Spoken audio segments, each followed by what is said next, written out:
ఇప్పుడు పెద్దలు టిఆర్ఎస్ నాయకుడిని మాట్లాడమనండి. రైట్, అదే విషయంపై వస్తున్నాను సార్. అంటే శ్రీహరి యాదవ్ గారు వచ్చేసారు కాబట్టి శ్రీహరి యాదవ్ గారు ఇప్పుడు మనకు సంబంధించిన గతంలో చూసినట్టయితే బీఆర్ఎస్ ప్రభుత్వానికి సంబంధించిన నాయకులు కానివ్వండి, జగన్మోహన్ రెడ్డి నాయకులు కానివ్వండి, ఒకటి చీకటి ఒప్పందం ఇంతకు ముందే మాట్లాడుకున్నారు, వాళ్ళు ఒక ఒప్పందం చేసుకున్నారు.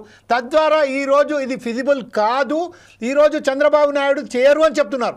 అయినప్పటికీ మీరు చెప్తున్న విషయం ఏంటంటే ఖచ్చితంగా డబ్బులు వచ్చేసాయని చెప్తున్నారు.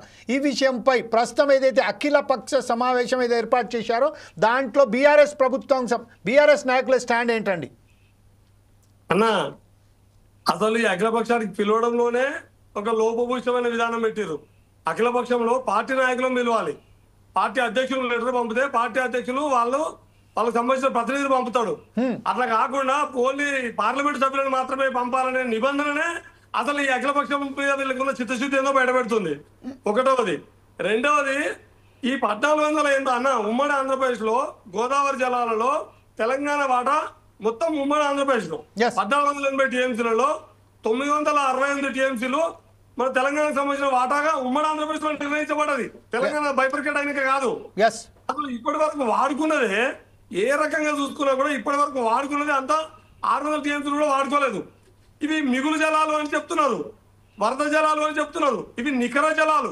ఇప్పటి వరకు 968 టీఎంసీల తెలంగాణకు సంబంధించిన వాటాలో 830 టీఎంసీలకు సంబంధించి వినియోగానికి సంబంధించినటువంటి ప్రాజెక్టుల రూపకల్పన జరిగింది. వాడుకుంటుంది అంత లేదు ఇప్పటికి కూడా.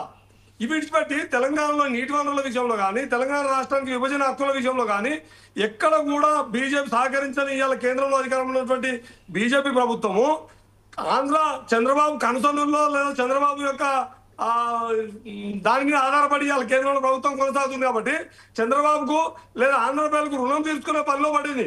ఆ పేరు మీద ఏ ప్రాంతానికి న్యాయం చేస్తే తెలంగాణ ప్రజలు ఎప్పుడు వ్యతిరేకం కాదు, బీఆర్ఎస్ పార్టీ అసలు వ్యతిరేకం కాదు.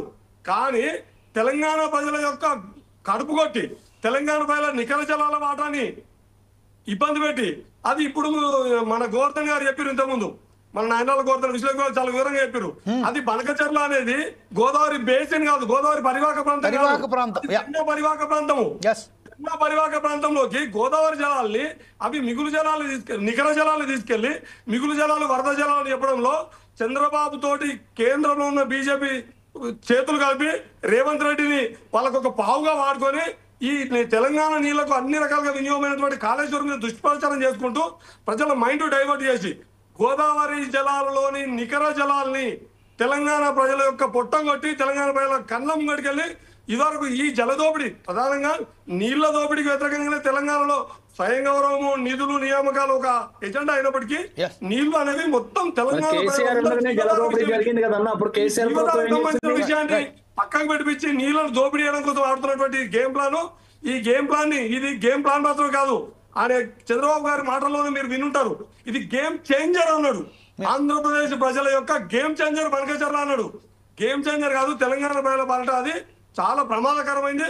దాన్ని తెలంగాణ ప్రజలుగా బీఆర్ఎస్ పార్టీగా దాన్ని తీవ్రంగా వ్యతిరేకిస్తున్నారు. రామకృష్ణ గారు కూడా వచ్చినట్టు కనబడుతుంది. రామకృష్ణ గారు వచ్చారండి, అది దాగుందన్న. రైట్, ఇదే విషయంపై మనం ఒకసారి ఆచార్య గారి దగ్గరికి వెళ్దాం. ఆచార్య గారు, ఇప్పుడు బీఆర్ఎస్ నాయకులైన